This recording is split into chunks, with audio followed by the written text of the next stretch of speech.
Hey there, film fans. I'm Jeff. And I'm Dave, and welcome back to The Love of Cinema, a pod in which we challenge one another to discuss movies both new and old with a strictly positive critical eye.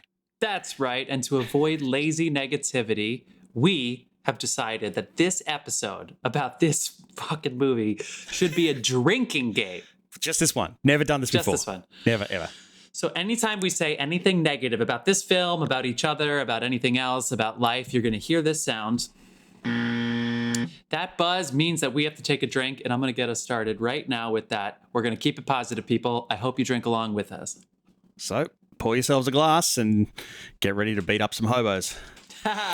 All right. So this is part of our should have seen that by now. If you haven't seen the title, you'll be like, what the fuck is he talking about? Yeah, that's right.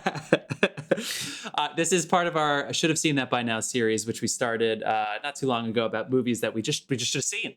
And we are a podcast where we usually start with how we feel about a movie. So for new movies, we try to keep it spoiler free and just say like our reaction, as opposed to heady, this movie was directed by this person and they have this style. And it's like, we want to know how you feel. So we love this segment because usually one of us has never seen this movie before and the others have. So we have sort of like a comparative issue, but we're going to start with what's it like to feel? So that way we don't get, because there's shtick, there's stuff that people who just like know about this movie know. Yeah. And so, yeah, we can incorporate that a little bit, but what's more interesting is what's it like seeing this for the first time. So check out our feed, check out the socials, check out the link tree that Dave set up for us. Stay in touch. If you disagree with anything we said, if you agree with anything we said. We've had a little bit of both lately. We've had a little bit of both. Surprising. people coming after us for fucking 1941. And a Steven Spielberg movie we did was really surprising. Welcome to everyone who's joined us recently. We love having you, and please stick around. There's 110 episodes. Feel free to go right back through them. It gets funnier the further you go back.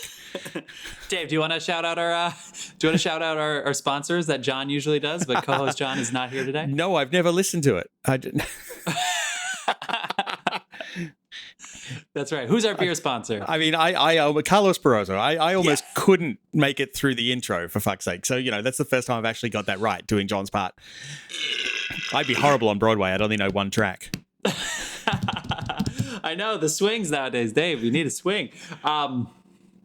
Okay, yes, Carlos Barroso is our beer sponsor, and all the music you hear at the beginning and end of the podcast is available on SoundCloud. It is by the artist known as Dasein. That's Dasein. You can find it at soundcloud.com/ I added a T in the word / soundcloud.com/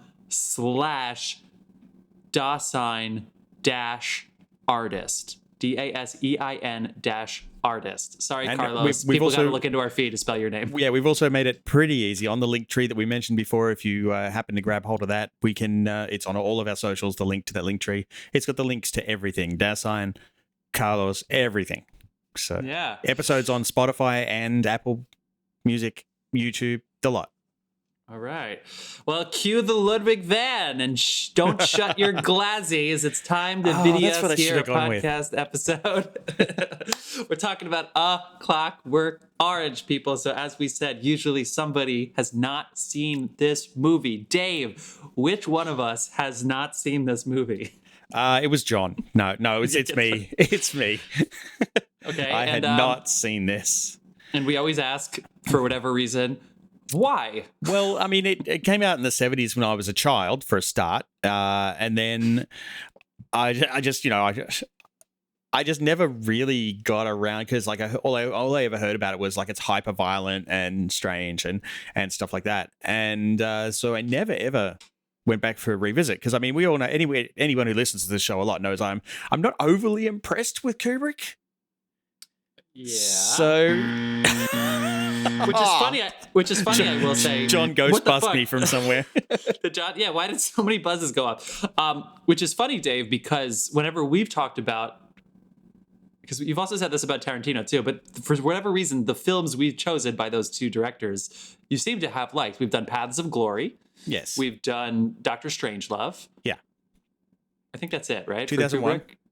Oh yeah, we did 2001, of course. And you seem to have taken pretty well to all of those. I did. But again, it's a case of in some of his work. I mean, The Shining I like, but The Shining I like because of Jack's performance. So, like, is it with Kubrick? It's kind of like, is he a masterful director, or is he just what film school lecturers like to say? This is the Good thing. question. And I think the answer is both. Yeah. To be honest, he's pulled some wonderful art out of like the film medium. Whether or not this one is that, it remains to be seen in this discussion. Because when I first started watching this, I hated it. Absolutely we're going hated right it. into it. Great. Yeah. Okay, cool. Keep going. Let's just go. Won't beat around the bush. When I first started watching it, I hated it. First 20 minutes, I'm just sitting there. I'm like, oh, this is going to be fucking hard work.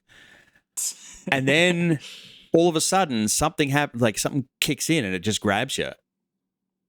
And I'm not sure whether the intention was for you to be bored at the beginning, so that I'm sure it was not. Yeah, but sometimes they do it deliberately. They slow the pace down so that when something does happen, you're like it's a contrast. So like, and granted, I'm not the biggest fan of old films as such, because I'm into the Marvel and the Spider-Man and all that sort of stuff. I'm the person that drank the mainstream Kool-Aid and lost all my creativity.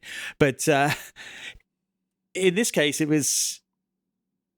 there was a lot of creativity went into it, but it was just, I don't know, it didn't quite get there for me for most of it, because most of the time I'm just sitting there going, this is just really fucking weird. Are you buzzing yourself? I saw your hand go. Come on. Yeah, there it is. Oh, that was me. Okay, cool. Well, there's a lot to unpack there. First of all, I also love that you're Australian in this, because this was everybody always loves to talk about like the societal implications of this movie, and a lot of that was UK and US. There's a dispute with the publishers and the author of the novel that I'll talk about a little bit. Oh, that I didn't know. Great. I'll be happy to fill you in on that. And the cultural sensation of it, even now, decades later, for some reason seems to take over the conversation. So I'm really happy that yeah. I mean, to be honest, if I can sum this up in one quick what if, it'd be like, what if Tarantino directed Blade Runner? Pretty much. Interesting. Like futuristic tone. And I'm talking about Blade Runner that has the voiceover in it, not the final cut. Except Blade Runner and Tarantino, they would have paid their actors for their voiceover. Buzz Dave, that was for me. Oh, what? That's it. That's it. If you know the Clockwork Orange stories, this is another one of those stories that people know and love. Is that Malcolm McDowell did 2 weeks of voiceover and they only paid him for one, and Kubrick just refused to pay him for the other one for no reason. He could have afforded it because he just did 2001. He's an asshole. I mean, there was a lot of stuff where he backstepped and went low budget on this, like the lighting for one. Like they deliberately went with almost a film school setup. And so we're going to circle back to everything you say. Let me set this up for all of the shticky people who want to know my part of this really quick, as the person who has literally studied this. So I had seen this movie on TV. It was confusing, but I had heard of it. And then when I was in college, I was studying theater, so not film or anything. But then I took my upper level class that I had to take was literary film adaptations. So we would read the source material of stuff and then watch the film and talk about how it was adapted. And you finally get to use it. I finally get to fucking use it. I will say, out of all of them, this is the one that I remember the most from that. We did a lot of good ones. We did The Killing, which also was a Kubrick movie. The Ernest Hemingway. I think it was one of Kubrick's firsts. I hope that's right. God, I hope I didn't just fuck that up. Roast us online if I'm wrong about that.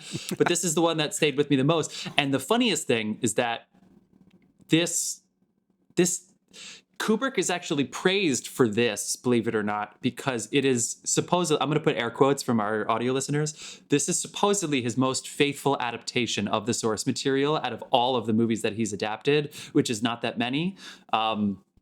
I don't know anything about Lolita, and I'm not going to watch the movie. So if that's the answer, sure. I can't be on a watch list. I'm not watching that. Yeah, I'm so sorry. And obviously, The Shining, Stephen King hated it, but some people would say it's sort of faithful. But the book readers, would you say The Shining is faithful? Till the end, which is completely different. But right, similar in this. Okay, cool. So Alex Burgess, who wrote the novel A Clockwork Orange, originally said this movie was unfilmable. And also, he has very high personal stakes in this because the author of the book witnessed his wife get raped, and it eventually led to her death. I don't know the circumstances well enough to talk more about that, but in essence, he is autobiographically in this movie as the writer and who ends up in the wheelchair. That is, sort of him a little bit. And then he originally was very praising of this film. So there are literally interviews of him saying, like, I can't believe he captured, the essence, the milk bar, and just the behavior, the language. He made it all very accessible. So kudos. So people think that Alex Burgess, the writer of the novel, likes the movie and believed it was a faithful adaptation. And a lot of the scenes really are pulled right out of the book and into the screen. However, they up some ages a little bit just to make it socially acceptable. Yes. But yeah. For this episode, I'm holding this up for our visual learners. I reread the beginning and the end of this book, including the author's notes. And this is a publication from the 80s. And Alex Burgess literally says he hates this fucking movie so much. So he's literally contradicting what he said in the 60s. And I guess this movie came out in the 70s. So in the 70s, he hates this fucking movie. He hates that he's known for this book because it's one of his least favorite books that he wrote. And he actually says in the notes, don't watch the movie or don't read the book. But whatever you do, don't do both. Like, that's how much he hates the movie. Wow. And the biggest reason is the ending, which we'll get to later. But Kubrick has this thing. This is sort of my thesis on this, and we'll cover all of this ground because I want to get to the movie and your watching experience. That's way more interesting than this kind of shit.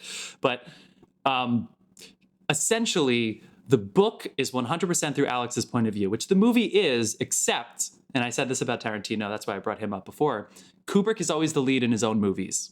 And that is part of the reason that I think, people get a little, they go like, oh, it's hoity-toity, because he's being egotistical with a lot of his movies. He's in every frame.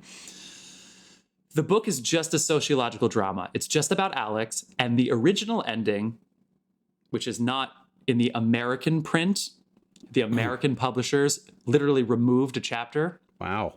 Yeah. He had this idea of 21. He thought 21 was adulthood. So there's 21 chapters, 7, 7, and 7. It's broken into 3 parts of 7. And the American publisher just removed part 7 of the end, which is Alex going back to the milk bar and seeing the gang and realizing he's just bored of it. And that was the journey that Alex Burgess wanted Alex to go on, is that it's really youth and this fascination that culture has with youth. And a lot of it came from World War II and Korea and eventually, Vietnam, where we would send young people off to die because we took advantage of their anger, their aggression, their fervor. And obviously he had a personal gang, the rape experience with his wife. So he really just wanted to study the sociology of that. And then along comes Kubrick, who's like full anti-establishment and has a massive problem with ding, ding, ding, ding, ding. Yeah. So, and that is in this book for sure. But the point is Alex. The point is the youth. Kubrick 100% takes this and he takes the sociological aspect of it and he tricks you. He thinks that's what this movie is. But by the end, you realize all he's doing is making a geopolitical, maybe a sociopolitical, if you want, statement. And he's essentially, this is my thesis. And again, we'll maybe come back to this at the end. The people who beat fascism, which again is why it's funny that you're from Australia and I'm curious about your point of view with this.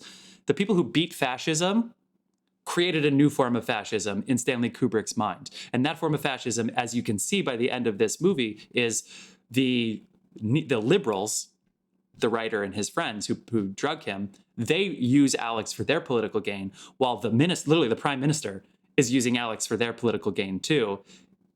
And they jail, political dissidents and stuff. So we think we're living in a democracy, but it's really just a new form of fascism. And that is what Kubrick is doing. Yeah. And I think that is what is driving the author of this insane. It's literally just different groups trying to use someone to gain power and hold on to it.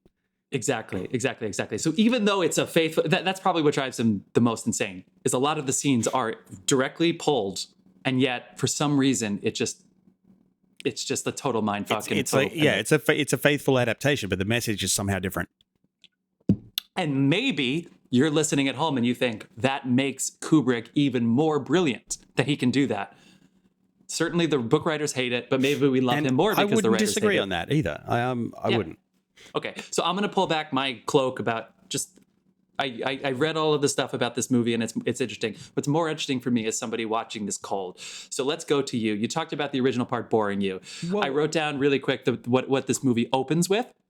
It opens with the iconic shot of Alex's face pulling away in the milk bar where everybody's just kind of posing. They immediately beat the shit out of a homeless man for almost for no reason. No reason. Then they go back to the bar. They actually, in the book, they rob a candy store. And then pretty quickly, maybe 10 minutes in, they're gang raping. So you said the first 10 minutes was boring. Yeah, it kind of was. It was just, I mean, yeah, maybe the first 10 minutes up until that point. But even that kind of, I was just like, yeah. Like, they didn't really do anything special in those first few minutes. It was literally just gratuitously setting the scene over and over again. And like anyone who says this is hyper violent, I've seen much worse than this in a PG rated thing like these days. It's like, just if you want a quick thing, in 1971 when this was released, or 72, I think it was rated X. Mm-hmm. In 2000, it was re-released because they had it pulled. So it was pulled from distribution for 18 years? Yeah, Kubrick pulled it. Kubrick pulled it. Yeah, because everyone started fucking imitated it. He died in 99, and then they re-released it in 2000. And then they re-released it, in 2000, and it was rated 18 in the UK. Which is rated R in America, basically. Yeah.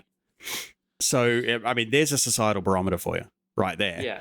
Like, but again, the violence that's in it isn't overly violent, and there is a lot of nudity, I guess, in like the attack scenes, and I guess that's what makes them punch a little bit. But I don't know. It's this does hold like a lot of firsts, though. Yeah. Like there was the first they used zoom lens machinery for like the first time in this. They used radio mics for the first time in this.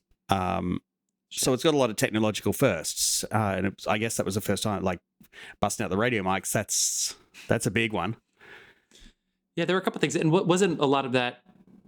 Well, some of it was because they had to record live, right? So yeah. they couldn't rely on voice, even though they did voiceovers. For some reason, I forget. Did you find that? I found something about the reason that the audio had to be the way it was that it was recorded live. Also, this was surprisingly low budget considering this was a novel that had been tossed around by a couple different directors and then came out, which is why you said the student film thing.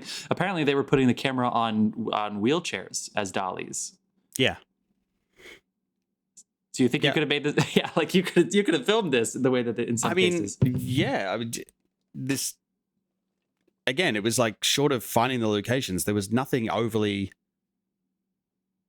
creative about any of it, but there was.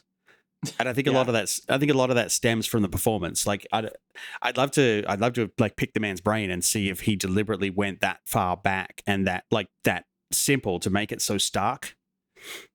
To make it like, because you don't want a subtle nice picture when this sort of shit's happening. This is the vicious future. Yeah. And so I'm wondering, was it an active decision? And I know some of it was that he was just tired of working with like all the technology and crap that the big budget stuff they did on 2001. He wanted to get back to simple. Yeah. But yeah, I don't know. I'm so mixed on this one. Yeah, I'm so mixed. Right? I love it and hate it. I think this is so okay. I'm gonna try to figure out how to mine you for all of this that you're saying, but I think that's where everybody's at, and I think part of the reason that I really hope in a way that a lot of the people who love this film also at least felt that way. Yeah, I don't know if they still feel that way, but like I will say it's like it's definitely high satire. There is exactly. There's like when they get into the point where he starts poking fun at the government and the institutions. It's all there, but he does it with way more subtlety than like Strangelove. But it really makes you work for it to get there. 100%. So that like when you finally get there, it's very easy to miss that it's going on unless you know what he's doing. And I'm happy to say I picked up on that one at least. So because he really pokes fun at the government in this. Oh God. And that's what he's going after, right? This is before The Shining, but this is right after. So Lolita's like 61, 62, Strangelove 64, 2001 is 68, in which was clearly the space race was going on and stuff. So like he's very clearly making government issues. That's why the whole moon landing thing's funny. I would love for him to have done that. I just don't see him cooperating with the government. Oh my God, no. Like it's everybody who said, it would be really fun if he did that, but there's no way that he would do it. He would have faked it, and then he would have said, "I faked this. America sucks." Like there's no way that there's no way that would have been kept a secret if he did that. It would have been in a biography somewhere. This is a guy who pretended to be best friends with Malcolm McDowell, who's still in his 20s, and he had only been in one like big role. I forget what the movie was called, where he was like a crazy teenage. It's called If, maybe. And he pretended to be best friends with him. They were like playing ping pong together, and then as soon as he wrapped, like basically never talked to him again. Like psychological fuckhead. And yes, that's not the same. That's not the same thing as messing with like NASA. This is also during the Red Scare, right? This is during McCarthyism, and even though Kubrick, I mean, he was born thank God in he got New York, McDowell, because McDowell really did help make this. Like, I mean, what for holding your attention for those slow pullouts? Like, yeah. If you had anyone else, they may not have pulled it off. You know what's really funny too, and you know, this is another one of those things with Kubrick. That this is the reason we go back to these films time and time again is not just that they're brilliant, but because there's so many questions that we think we've answered them, and then we go back and then we're just asking new questions, and we don't know any of the answers to any of these things anyway. Malcolm McDowell says, it's like every season of Lost. You get a couple of answers and 6 more questions every time you watch a Kubrick film. Yes, Malcolm McDowell has said, Stanley and I talked about how we were making a comedy.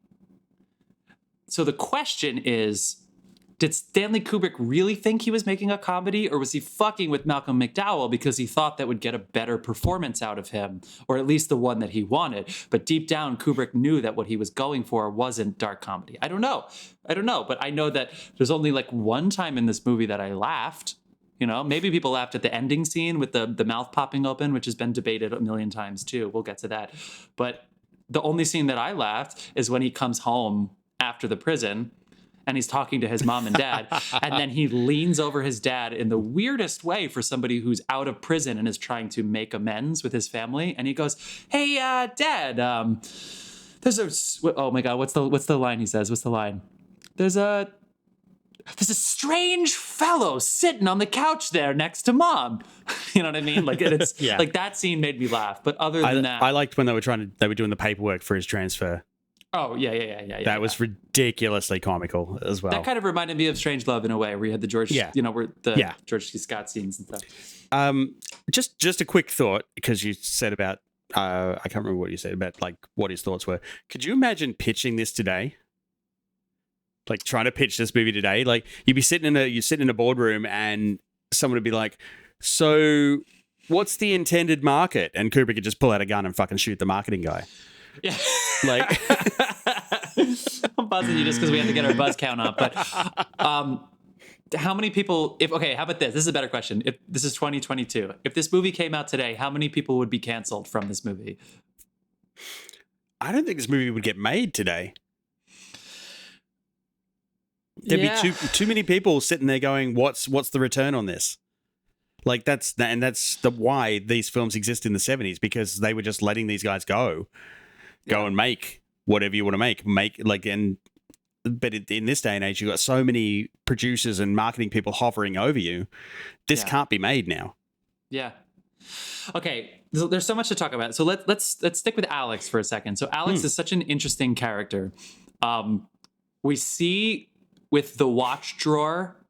Also, the music thing's funny. I mean, in the book, all he does is talk about the Ludwig van too. But in this movie, they definitely kind of oversell like the pomp of like a cultured person that only knows one smart thing and then just beats it to every time they're in a conversation. Do you ever have that where somebody like always turns the conversation to the one thing that they know just to try to sound smart? So in a way, Alex is that with Ludwig van and with the Ninth Symphony. I do that all the time on this show. What are you talking about? Who does it?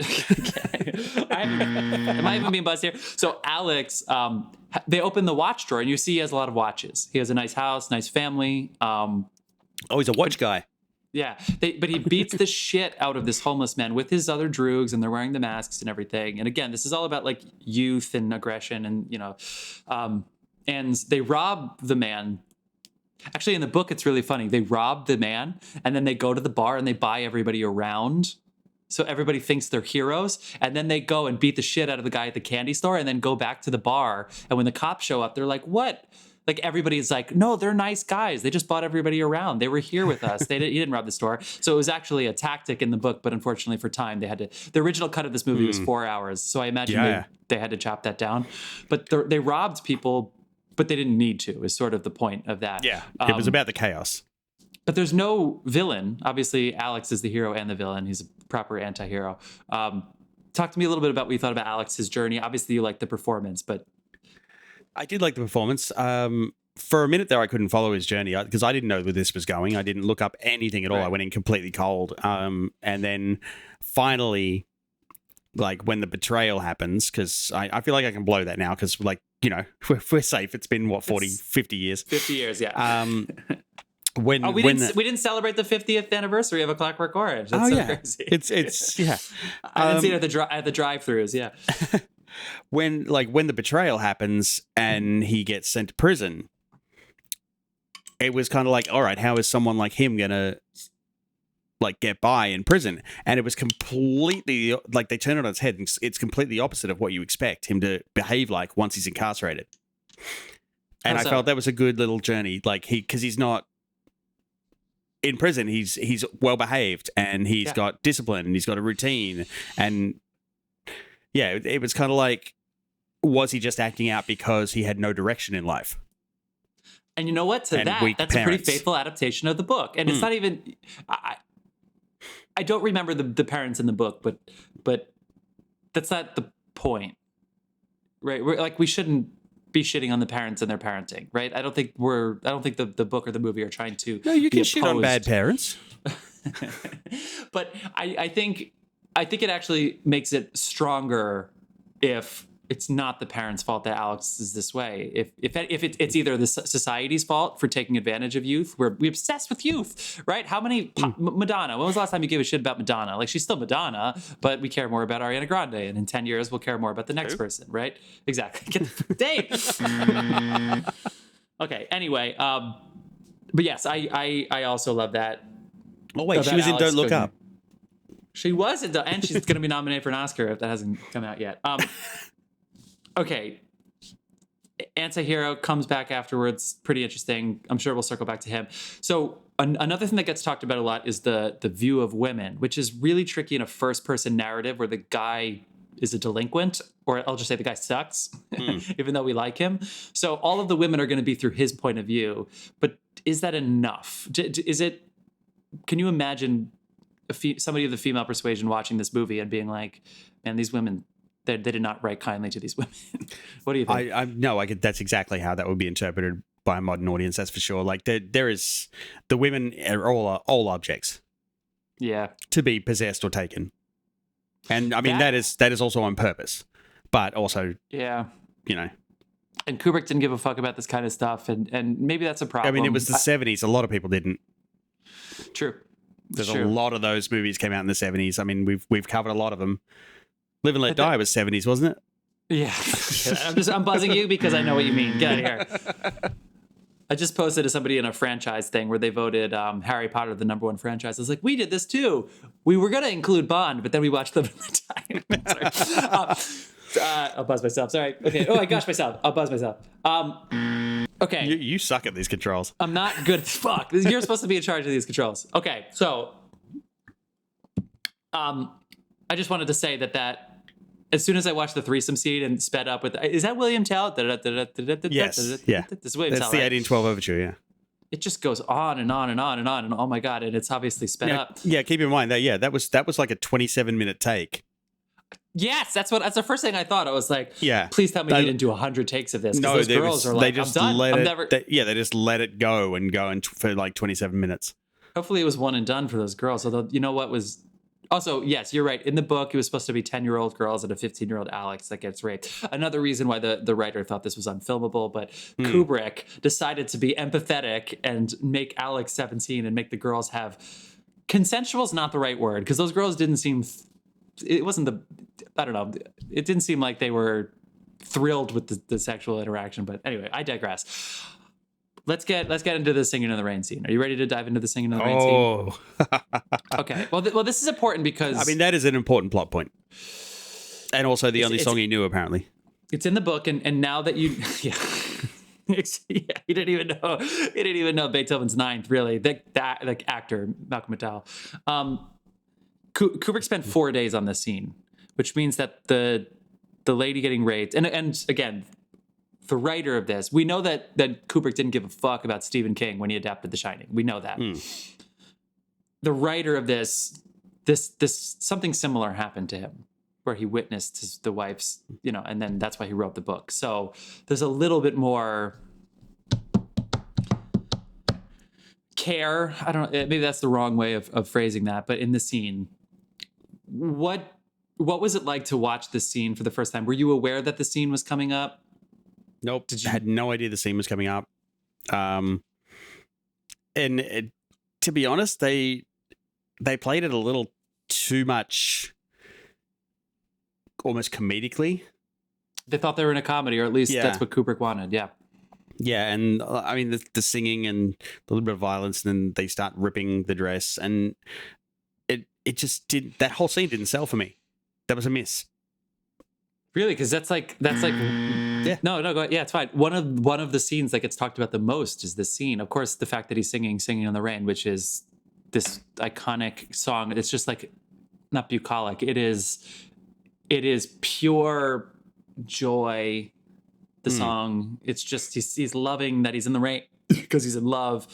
It's sung by kids, Gene Kelly, and Gene then Kelly they was do that. Pissed about this too, if I remember rightly. Yeah, that's the story, is that he saw Malcolm McDowell at a party, and Malcolm McDowell wanted to go up and say hi to him, and he like shrugged and like stomped away and refused to talk to him. Yeah. Fuck. I actually thought, when I heard about the copycat crimes, I thought the copycat crime was the way that they got in the house. Oh my gosh, my friend's bleeding to death. It's a matter of life and death. I thought that was going to be the copycat crimes, that people were breaking into homes that way. They were dressing like them too. It was the dressing, and apparently there were gang rapes where people sang "Singing in the Rain." Yeah. Yep. No, I saw. I mean, they're still dressing like them. Also, I saw some guys in the Looney Tunes movie. Oh yes, we talked about this in Space Jam. In Space Jam, the new one. The Pepe Le Pew got canceled because of his libido. The Droogs are in there, and the Droogs are in the background. You and then our friends at Matt and Mark. And now it's like, that makes sense. That was probably not appropriate. Oh my gosh. Well, so that's the scene. And then of course the scene where he gets caught is the same in the book, where he breaks into the female artist's house and she won't let him in. So he breaks in through the window. And of course, to Kubrick's credit, he is aware of his treatment of women, and this accidental death, this manslaughter that becomes death. Does that make it worse? Is done with a no. But that's literally what it is, both in the book and the movie, is done with a penis. It's done with a giant cock. And that's definitely respect out of the male instrument is the product of a lot of violence. It's a lot of this violence. I was really wondering where you were going with that. I'm glad I let that go. I'm usually jokey and chippy and stuff, but today I'm trying to keep it together for our friends listening who just want to spend more time with this movie that they just can't get enough of. They need more Clockwork Orange conversation. And as the book reader here, I want to give it to them, because the lady basically says, like, don't touch the penis. It's a beautiful work of art. And he kills her with it. And it's like, clearly there are bigger implications about that, where society is both loving male youth, especially in 1971, especially in 1962, when the original book was written and published in England. And it leads 62. I was going to wonder. The death of the women, I was going to ask, which is when not the book woman's was written. fault. Yeah, 62, I think, was the British Because I was release. wondering, did the punk movement have any influence in it? But no. It was not really. It's pretty not really. I was wondering about Vietnam because it was kind of starting then, but yeah. So it's not blaming women. It's not saying they did this to themselves because they had the cock around. It's more of societal implications, but essentially it all comes down to the penis is the worst thing that's ever happened to the world. not Eve eating the apple. Sorry. I'm kidding. Anyway, all right. So we got through leading up until their arrest. I'd like to welcome all our new feminist listeners. Also, the scene, I mean, how good is the scene, which definitely looks like it was a student film, the best student film ever, which is where he beats the shit out of his friends for no reason and then throws them into the ravine. Not the best fight choreography, not the best, like, shooting. The lighting was pretty shitty, but, like, that scene was pretty fun, right? Yeah. I mean, there was a lot of stuff in this. Like I said, that's why I'm so conflicted, because I both love and hate this film. Like, I'm never going to watch it again.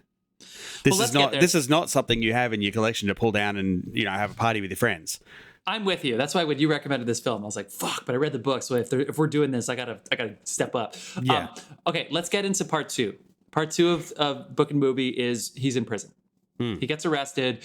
He thought he was going to get away because there's just some violence, and also I should say that the dialogue in both the movie and the book is really interesting. That for some reason the dialect makes it more accessible. For some reason you live in the dystopia with so when he says the old in out, that doesn't sound like rape, but it is in most of the cases. Yeah. What's another one that I wrote down? Oh, just the old ultra violence. Like it sounds kind of like, fuck. But it's they mean they really beat the shit out of people. Also, really, before we get into this, that they stop a rape. These guys stop a rape. They stop other guys from raping this girl, but it wasn't about the girl. Like it's it was about their motivations are all fucked up. Like, oh my God, it's tough. Yeah. But anyway, then he goes to jail, and I think this is where the movie starts to pick up a little bit for you, right? Yes, it is. Okay, so let's talk about it, because the jail characters, you could tell that the main, I don't want to call him the foreman, but the person who's with him the most in the jail, he definitely took his job very seriously, whether it's the actor or the person. And I think Kubrick definitely wanted him to be comedic with the, do you answer this way? Yes, sir. And they turn into sort of a comedy. So talk to me a little bit about the jail, and why was this the part of the movie where you really started to lean in? I think it was because his demeanor was such a contrast to what had happened before. So he went kind of from chaos to a little bit of order, and he was being polite and he was being nice. And I was like, where is he going with this? Like suddenly there was a little bit of intrigue there to hold your interest. It wasn't just like violence and rape and everything presented for the viewing audience. Like there was a little bit of subtext in there.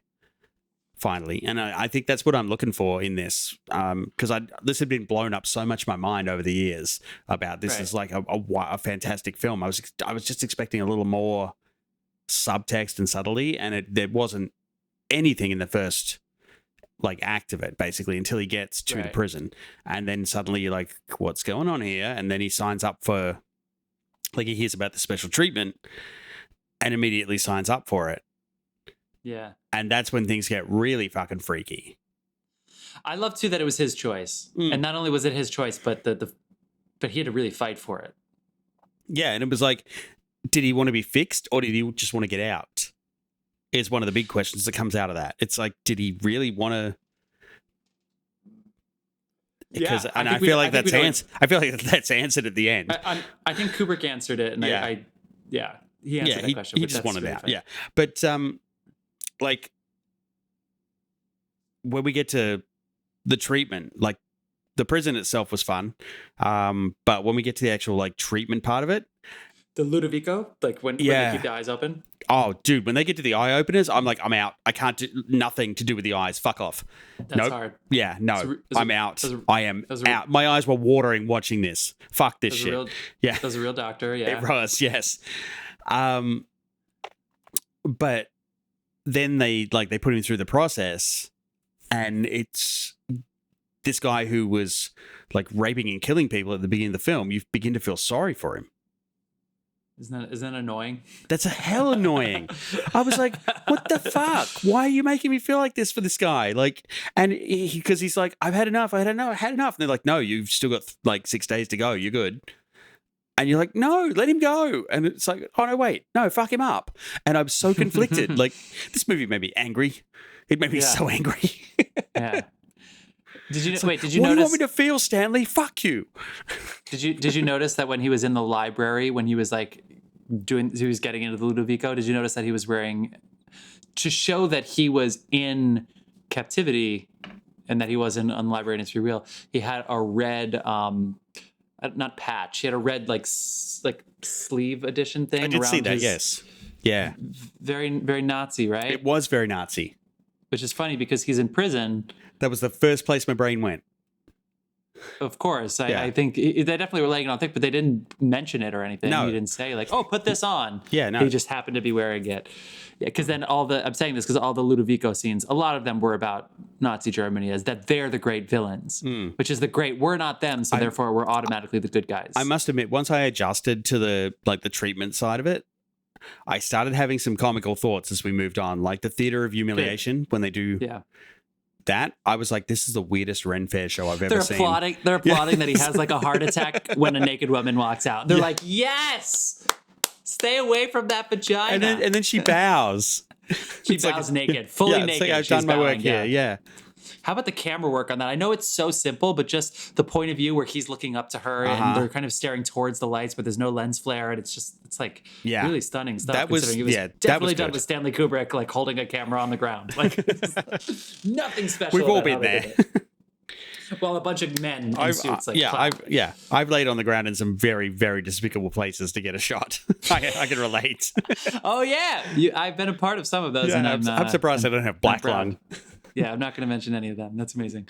Oh my gosh. Okay, cool. So just for one thing though, when we get to like when he goes back to the house, he gets out and he's put through all this like humiliation. Like his friends are now cops in a position of power. Like what used to be the gang is now in a position of power over him, and so they're like brutally beating him and stuff like that. And he ends up running into the house that he'd been to before. And the guy's there in his wheelchair and he starts like getting angry and shouting at him and stuff. Did it come across a little Rocky Horror for you? It was a dark house in the middle of the night and a rainstorm and Dr. Scott's there. Both times. I mean, just when he's out, both times when he's outside in the rain and you just see it's his home, right? And you just see that and then he runs in. Yeah, for sure. It was definitely a little Rocky Horror for me. But did you know that Darth Vader was that strong? The fuck are you talking about? Oh my God. Julian, who plays the old man in the wheelchair's assistant, who carries him in his wheelchair up and down the stairs, is David Prowse, who's the body of Darth Vader. I did not recognize him at all. You didn't recognize him without the black mask over himself and James Earl Jones's voice? That's just for being a dick. I've seen photos of the man. I didn't recognize him. No, I was just looking. I was like, did anybody else from this movie? Because Malcolm McDowell has been typecast. He's still typecast, and it's 50 years later. It doesn't look anything like that anymore. And I was like, is anybody else? Anybody else? David Prowse. That I was like, what the fuck? No way. Yeah. 100% David Prowse. There you go. Okay, so now we're in part 3 of the movie, which is when he gets out. And this is where to see if like the behaviorism, the aversion therapy, all of this shit that was like classical training, cult stuff, like to see if it works. And again, the point of the book here is to investigate, are all kids bad? Why is it that we obsess with youth and we let kids, boys will be boys? Like that kind of conversation was the point of the book. The movie is way more about especially at this point, especially in part 3, it's way more about the societal implications, the government implications of this. So as we get into that, it gets really interesting, right? When he's at the house and that it's the house and he knows it's the house. Yeah. But the old guy doesn't realize it at first. Well, no, he doesn't know it's the house either. He's just in a panic and looking for anywhere. Like he doesn't. I thought he said like, then I realized that the sign was familiar. I thought he says that. Yeah, but not at first. He's in the place before he recognizes anything. Yeah. But he's in there. It's like, right. That's why he's like, don't worry. He never saw my face. We wore masks. Exactly. But then he starts singing. What an idiot. Yes. What a fucking idiot. What a dickhead. I'm sure Kubrick, obviously what a dickhead, but also what an idiot that he's singing in the rain. You know what I mean? Like, I'm sitting there and I'm thinking, you fucking idiot. Like you know where you are. And this is another one of those things. It was one of those things where like he's in the house, he's like raped this guy's wife and she's killed herself, and now he's come back there for help, knowing the guy won't recognize him because he wore a mask, and he's in the bathtub and he's singing, and you're like, oh no. And it's like, no, kill this guy. Like it makes you like at first you're like, oh shit, no, he's in trouble. And you feel for him. The reason we come back to Kubrick, and I'm sure that John would have a different answer than me because you and I know our co-host John, but the reason we come back to him is, there's always the question, is that the most brilliant thing ever, or is that the dumbest fucking thing ever? Why is he singing in the rain in the house that he raped the woman, singing in the rain? There's every other song. Should that, I guess you could say, well, it wasn't a traumatic experience for him. He barely remembered it. He did it a million times. Whatever the reason is that he would do this. Why is he singing in a bathtub with a person that's helping him? Why is he singing full volume? Dude, in the bathroom. I'm a singer, and I would never just sing in somebody else's house in the shower. Like, I just wouldn't do that.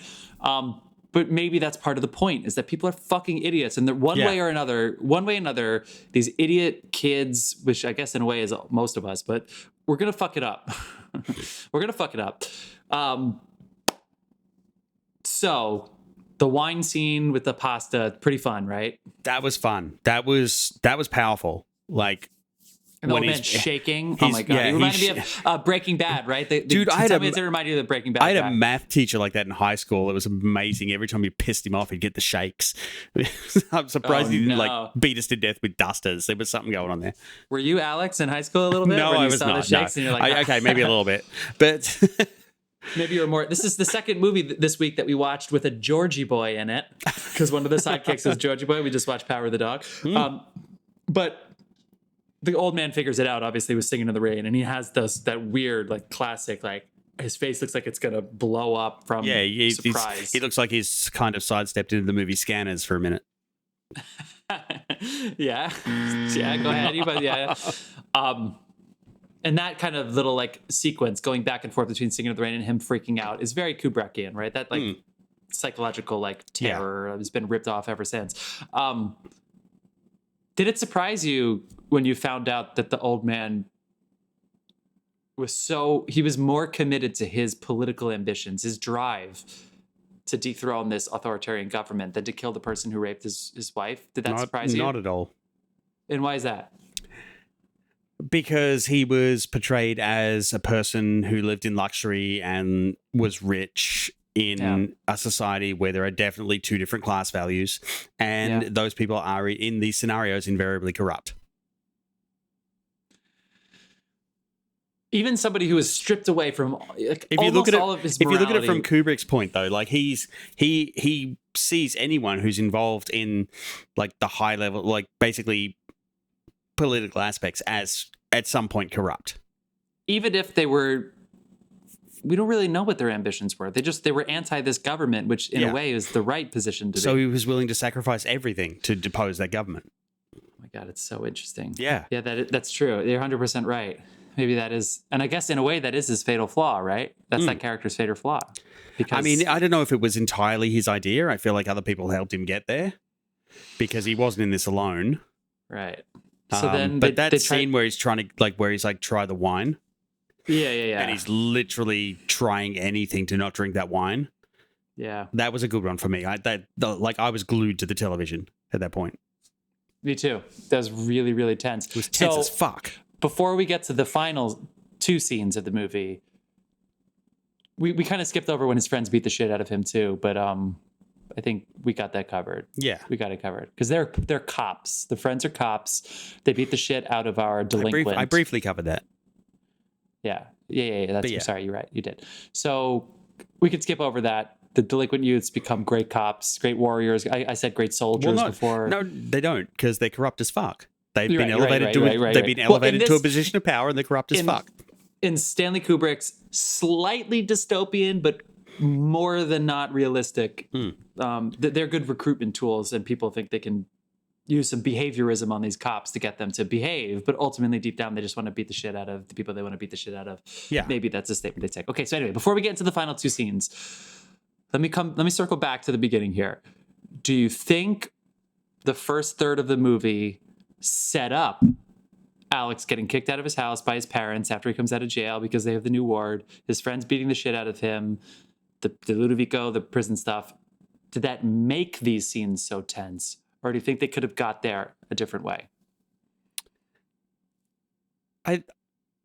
To some extent, yes. I feel like they didn't need to drum it home for as long as they did. Okay. There could have been one or two less scenes to move that along. Nice. Yeah. I love it. It did contribute, but like at some point it stopped contributing, and it was just like, look at this glorified violence. All right. I didn't mean to be interviewing you this whole thing, but I'm really fascinated by what it's like to have not seen this movie and heard people talk about it. I've heard so much about this, and then So to many see podcasts, it, I was like, so many podcasts and articles are like, it's as if everybody's been having the same conversation for 50 years and it's like time for their presentation of it. And so it's just good to get a fresh perspective. Okay, so the second to last scene is he's locked in the room and they're playing Ludwig van really loud and he's going crazy because of the Ludovico technique and the behaviorism. And so he jumps out and tries to kill himself and doesn't. Any problems with that scene, or is that pretty much right on par? no, that was right on par. That was yeah. Final scene. But Sorry, again, go I'm ahead. not sure what the point was there. Was it to get him in hospital, or was that at that point was he trying to kill him? It was Game of Thrones. They wanted to kill him. Okay. They wanted to kill So him. that kind of contradicts where what their ambitions were, because that guy did in the end want to kill him. You're right. They wanted to kill. Yes, you're right. They wanted to kill him. I forget if they said this explicitly. They wanted to kill him and then just blame the government for it. And I don't think they really. Forgive me, everybody. Roast us again. Roast us on socials, please. We love the roast. Basically, it was the treat. They wanted the treatment. They wanted to discount. Then, therefore, discount the government. Well, they wanted to say the government's just trying to. Look at this treatment the government sponsored. It's wrong. Yeah, and therefore the government is wrong. And the macro of that Does is that the government familiar? the government is trying to get everybody to behave. They're trying to get everybody to do what they want. They want control. It's over like people. nothing changed. I'm actually not going to buzz you because you're right. You're right. That's why. If you're calling that out in the 70s, like what the fuck? This movie's fucked up, but sometimes art can get us there. And I don't know how many people are going to watch this for the first time and make that connection that need to hear it, but it's good to know that it's out there. But that's the truth. That's the truth. So let's get into the final scene. And forgive me, is it the prime minister who goes into that hospital room? They say the minister, right? Yeah. They say the minister. I think it was the guy who okayed the treatment. The guy who okayed the treatment. So he's not the prime minister. Sorry. Okay, fuck, I'm going to get roasted. I should have looked this up before I started a podcast about this. Yeah, this to be movie. honest, it wasn't that clear. It just says minister. Yeah. There's also conspirator. There's all these things, but let's go ahead and assume it's somebody very important to the government. Now, this final scene has been shat on a lot because of the popping with the mouth opening. It's it trying to be funny. Every single angle of the scene has been covered, and it's very inconclusive, which you can imagine is the point, with the exception of the final line, which is also the final line in the book of chapter 6. If you exclude chapter 7, which is, I was changed all right. Or I was cured all right. So basically what they've done is they've taken that line and changed its context from the book, because what I got from that was, he's cured all right of everything they tried to do to him. He's going right back to where he was. I think the line was actually kind of ambiguous in the book, but you're right, because there's another chapter in the original book. Yeah. The irony of that being the last line of the movie and Kubrick saying, I only had the American version when I wrote this adaptation, is he was living in the UK at the time. I think he just wanted... Kubrick? I think he was... Yeah. He was... What's for you? I think he was fucking with Anthony Burgess. I think he wanted this version for his own person. He was like, it's too late. I already did the screenplay based on this and yada, yada, yada. But it's like, he knew what he was. This is a guy who NASA contacted and said, is there a mole in NASA? How are you figuring out how to do gravity in space? We've been working on that for 5 years. Like, this is not somebody. He spent 4 years on the set construction and the miniatures of Clockwork of 2001. This is not somebody who only read one version of this book that he was adapting into a movie. Like, get the fuck out of here. So let's get into the last scene. Alex is on the hospital bed. He's basically a delinquent, and he has the minister of the government feed him while he's making all of these weird comedic pops.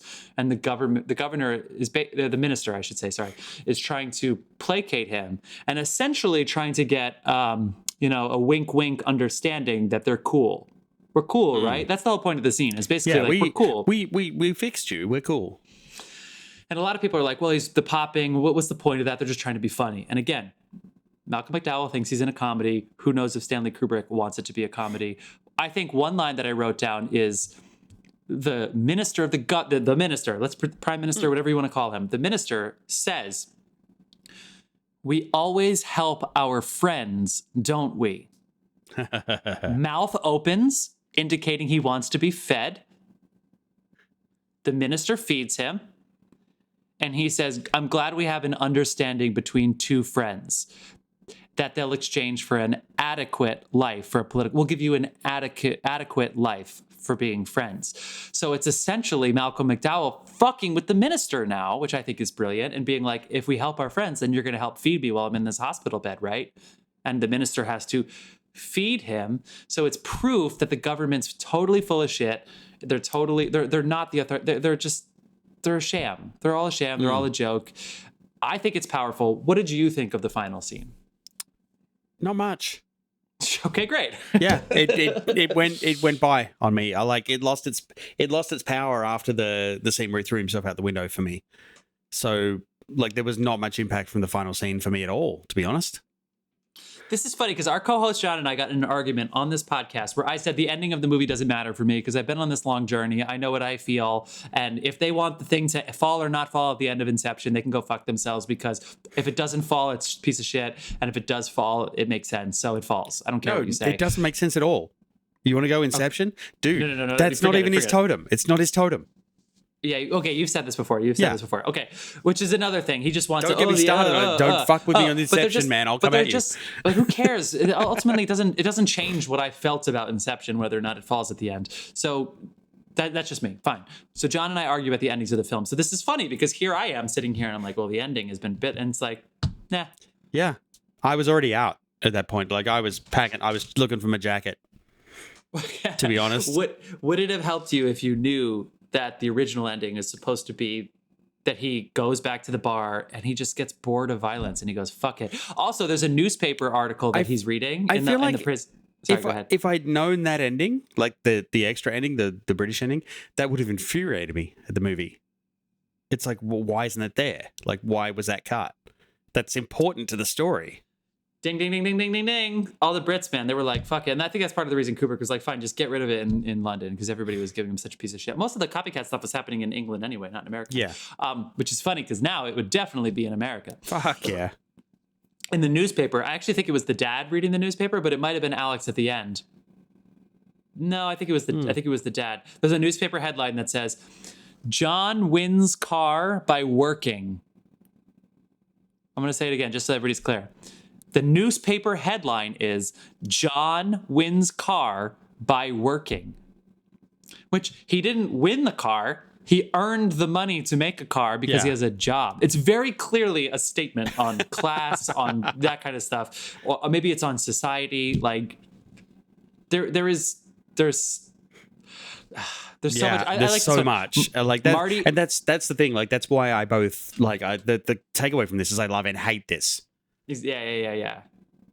Would you put it? AFI has it like at number 70 on their list of the 100 greatest films. I think it has like I just looked at this. It has a 77 Metacritic, 8.3 IMDb. What do you think? I feel like I don't know. For a modern audience, this is going to be a hard watch. I feel like it probably is something you should see and take away from like yourself if you want to learn something from cinema. This is definitely something to teach you a lot, especially about subtext and writing. Not maybe the first third of it, but the rest of it, there is definitely like, or it's possible the subtext was there and I just didn't know what the subtext was in the first third of it. Right. But it's this is definitely something, if nothing else, it's going to make you think. I think so too. And I mean, that's the best reason to watch something that has ever been invented. So cheers. Fuck you. It's our gush alarm. Dave is gushing at the end of the movie here like he's just finishing up his Oscar speech. Well, that's it for me, Dave. Anything else you want to say about the film that we didn't get to? No, I think we covered everything. Didn't know we'd go an hour on this thing, but I'm just happy to... Without John, how did we possibly do it? Without John, right? Yeah, this would have gone for 4 hours like the original cut if John was here. Without John, your word count has gone up significantly. Sorry, that's for me. Sorry, John. No, it's because I wait for him to finish. What am I kidding? John's he's not here. Fuck him. Yeah. He's producing a student film, which means he's testing out his managerial skills right now. Good luck, students. Yeah, good luck, students. Okay. Should we do our usual way of rounding this down? Thank you, everybody. Please like, subscribe. We have a couple series. We have, I should have seen that by now. We have new movies and new films that we talk about. And then, Was It Really That Bad? Where with our drinking game where we're drinking and stuff. We have not done that in a while. It challenges us. Yeah. We haven't done it. Well, the last couple times really stained our liver a little bit. So let's quickly do a what you've been watching / assuming people are going to be watching this in the future since it's a time capsule film, maybe a recommendation or something. Dave, we always start with you. Why change it now? I've actually on HBO Max this week they dropped Fringe again, so I'm going through my Fringe rewatch because God, after the first 6 episodes, that show really kicks in and finds its feet, and it just never stops until the end of season 4. Mm-hmm. Season 5 sucks. Don't watch season 5. Wait, would you give a recommendation for people who have seen A Clockwork Orange? Something else that they could recommend, which is sort of the initial conceit of our podcast 2 years ago. Jeez, is there anything that's like this? No. Yeah. No. Think about it while I talk. What I would say fuck is... you for asking the question. Deal. This is what happened since you set buzzers up for all of us. I've been watching Station 11 and Station 11 the whole 10 hours. If I knew I had to commit to 10 hours, but there were a couple episodes where I was like, ugh, but then I'm really happy I went through it. It's really great. Have you watched Peacemaker yet? No, because I've been doing Station 11. Dude, but I know you've got to watch Peacemaker. It is James Gunn back in his, like, it's almost like Slither level dialogue or Super or something. Like, it's rough as shit, and it's fucking hilarious. And the opening credits dance number, I want to learn. Yeah, you've talked about that. Okay, cool. I will definitely watch that. My last recommendation is watch Paths of Glory. Especially if you're a Kubrick fan, if you haven't seen it, it's a renter. We watched it. I'll go ahead and say this: he would have never gotten the leeway to do Lolita, into Doctor Strangelove, into 2001, into this, into fucking Barry Lyndon, into Shining. I think that's his order. He never would have gotten away with that if Paths of Glory wasn't so great. And it is a little satirical, but it might be a renter. It's highly worth it. Satirical though. That one's pretty heavy. And then go ahead and listen to I think our first podcast. Yes, it was. We put that up against 1917 as something you might enjoy. If you like 1917, watch Paths of Glory. Bad that I know that. No, I remember pretty well too. Yeah. Do you remember the other 2 movies? Little Women and Pride and Prejudice and Zombies. Was that not the next week? That was the same episode? I think that was the same episode. That's right. And episode 2 was... I don't know. I remember we did Hellboy. That was episode 2. Cats wasn't really that bad in episode 1. We did A Royal Affair. Cats is... Yeah, okay, cool. Those are all... Anyway, Paths of Glory, go watch it. It's a renter probably, but just it's really great. Especially if you're a Kubrick fan. If you haven't seen it, go watch Paths of Glory. All right. Let's send it off there. Dave, pleasure doing business with you. Yeah. See you next week. Bye, film fans.